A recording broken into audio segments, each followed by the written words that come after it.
C'est ici, dans le centre judiciaire de Mendoza, dans l'ouest de l'Argentine, qu'ont été transférés les deux rugbyman français.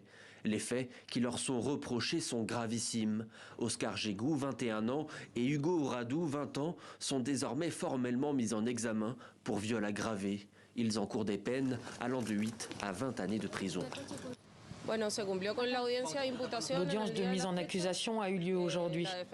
La défense a demandé leur libération. Elle a été rejetée. Ils sont maintenant incarcérés. Nous avons demandé bien sûr qu'ils soient placés en détention provisoire. La défense a demandé l'assignation à résidence.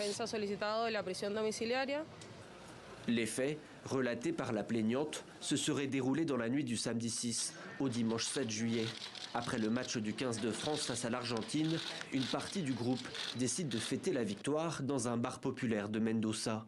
Sur une caméra de sécurité, on peut apercevoir Hugo Ouradou dans l'établissement en train de fumer. Plus tard, certains joueurs se rendent en boîte de nuit. C'est là qu'Hugo Ouradou aurait rencontré la jeune femme. Il serait ensuite rentré à l'hôtel du 15 de France, où Oscar Gégou, l'autre joueur accusé, les aurait rejoints. Le récit fait par la victime et relaté par son avocate de ce qui suit est d'une extrême brutalité. Des coups au visage, des morsures, des griffures, des étranglements et un viol. La jeune femme est actuellement toujours hospitalisée, en état de choc. Hugo Ouradou et Oscar Gégou, quant à eux, ont dès le début reconnu avoir eu une relation sexuelle, mais ont fermement nié toute forme de violence.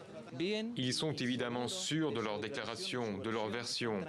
Ils sont calmes parce qu'ils se savent innocents dans cette affaire, mais bien sûr inquiets de la situation qu'ils ont dû vivre. En attendant le procès qui pourrait avoir lieu dans plusieurs mois, les deux joueurs devraient rester en Argentine. D'ici quelques jours, la procureure générale en charge du dossier décidera ou non de leur remise en liberté conditionnelle.